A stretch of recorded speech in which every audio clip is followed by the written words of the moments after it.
let me put it from the just fell against my face. Hello my beauties and welcome back to my channel. If you are new here, hi, my name is Janelle, and if you are not new here, hi, my name is still Janelle. Thank you so much for being here.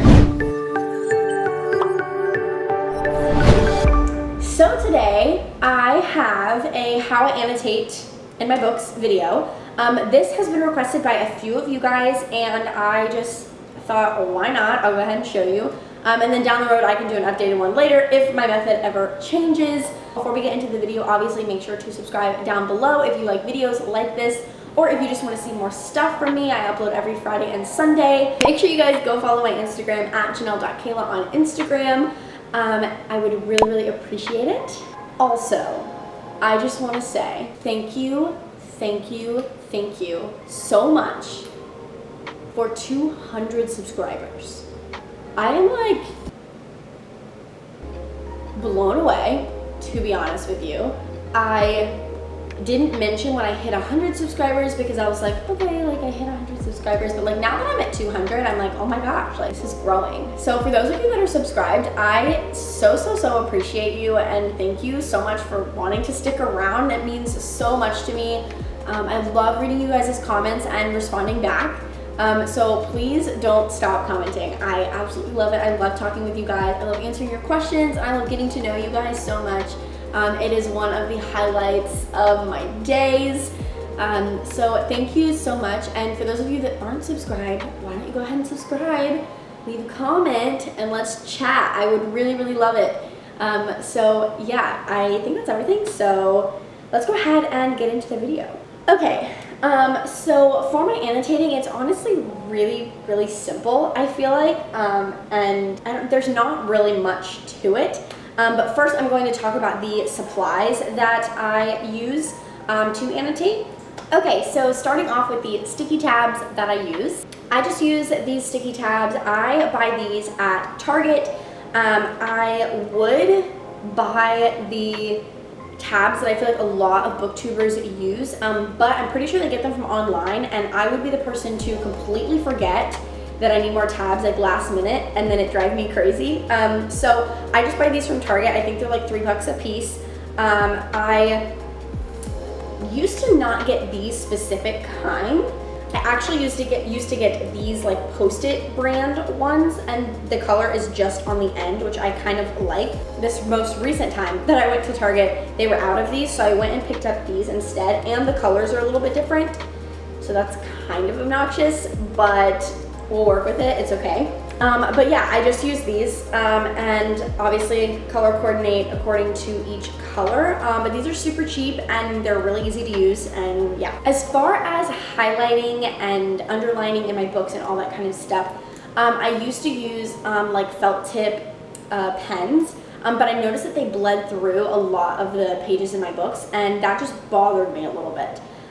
So I ended up stopped using those, and I started using the zebra midliners, and I absolutely love these. These are the brush pen kind, except the purple one. For some reason the purple one is not, and I think it's because I bought it separately outside this pack, so I didn't really pay attention, obviously.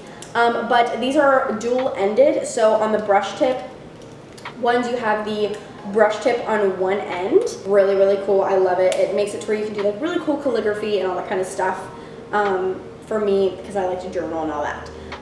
But then the other side is just a like super fine like tip, which is usually what I use.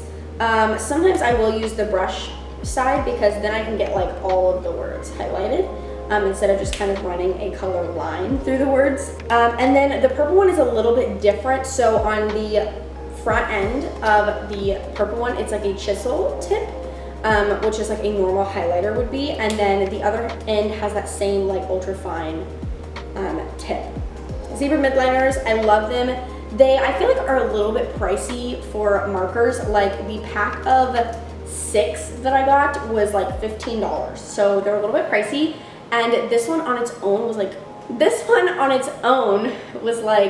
I want to say like $2.50 or something. So they're kind of pricey.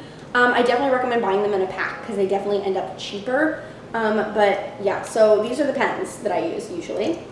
if I were to do any kind of underlining or anything like that in my books, which is very, very rare, but if I do, I use the Papermate Inkjoy gel pen, and this is the .07 ballpoint size. I love these pens. They are like my favorite pens of all time. They are so smooth. They do not bleed through the paper unless you are literally coloring. Yes, then they'll bleed through. But they do such a good job. I use these in my books to annotate, and I even use this like in my Bible, and Bible pages are like really, really thin. Like some of you guys may know, but they're like thinner than paper thin, like tissue paper thin. And these do not bleed through. So I absolutely love the Papermate Inkjoy gel. And then the next piece of supplies that I use is this sticker book thing that I got from a Hobby Lobby where I live. If you don't have a Hobby Lobby, you could probably find this at a craft store or Michael's or anything like that.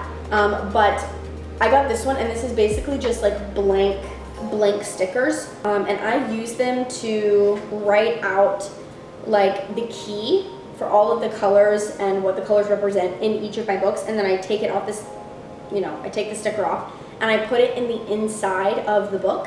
That way, for that book, maybe it's different color schemes or whatever. Then for that specific book, I know what the key is. But yeah, that's pretty much like as far as it goes as supplies. As far as the process of me annotating, I feel like it's pretty simple. I don't do anything like special. But for today, I'm going to kind of talk about the annotations that I did in Serpent and Dove by Shelby Mahurin. A lot of you guys know this is one of my all-time favorite books. I love this so much. And I tabbed quite a bit in here. I have tabbed way more in other books, that's for sure. But I just love this book, so we're featuring this. But yeah, so essentially for this book, I have the key on the inside right here. So for this specific book, pink means something that I love, or something like maybe a favorite quote or something. And then orange is something that's funny. Purple is important or huge, maybe like a plot twist or something I wasn't expecting. Anything that kind of caught me off guard, that kind of made me go, OMG. That's what purple is usually. And then green is for anything angry. Sometimes I also use it for any moments in the story that are kind of like scary. If I'm reading maybe like a thriller or a spooky book, sometimes green can represent anything scary as well. And then blue is sad, because I feel like, that just makes sense. Like blue is sad. I don't know, maybe that's just me. But anyways, that's pretty much the key as far as the inside of the book and all of that. And as far as the annotating process, again, it is all just like personal preference. There are certain things that I just find like funny, or I don't know. Let me see if I can find an example. Okay, so for example, on page 25 of Serpent and Dove, this is not going to spoil anything for you, but this says, "Have you ever worn a corset? I spun around to face him, reattaching my mustache with as much dignity as I could muster. I doubt you'd ask such a question if you had. Trousers are infinitely more freeing." And that was, I believe that was Lou speaking. Yes.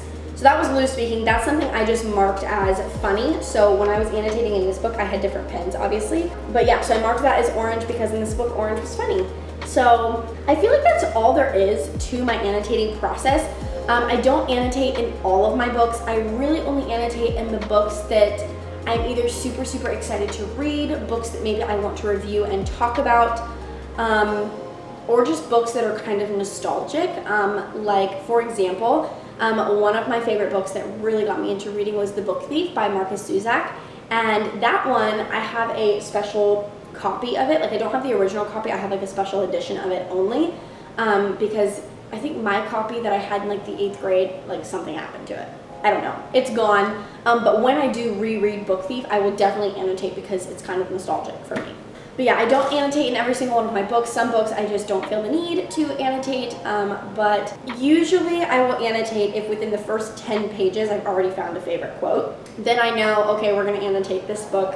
But sometimes that does happen and I just write it down in my journal and I don't have a feeling like I need to annotate.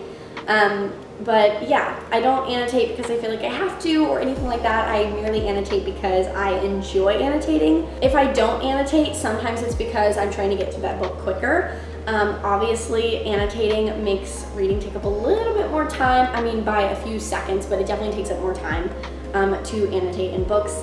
And sometimes I'm trying to get through a book quickly, so I just choose not to annotate. Okay, so another question that I get sometimes is, why do I annotate? I annotate for one of two reasons. I just love doing it sometimes. So one would be that I like to do it. It's enjoyable for me. And number two would be that I love reading a book for the first time and annotating it, and then later being able to reread it and look back on everything that I annotated, like things that I thought were funny or things that grasped my attention, or just thoughts throughout reading it. I love that. It just brings me back to the first time that I read the book, and I feel like a first time reading a book is so like special. Like, you'll never have a first time read of that book again. That's part of the reason that I leave some books on my TBR for so long, because I'm like, I don't want to have my first time read yet. Like, then it's gone and I don't get it back. So yeah, I annotate because I love it, and I annotate because I like to do it and then reread it and walk myself through it all over again. It's just really enjoyable for me. But yeah, I think that's pretty much everything. I hope that this video was enjoyable. I hope that this video was informative. I hope for those of you that did request it, I hope I answered all of your questions, and pretty much it. It's super simple. It's nothing complicated. Anybody can do it. But yeah, I really hope you guys enjoyed this video, and I guess I'll see you guys in my next one.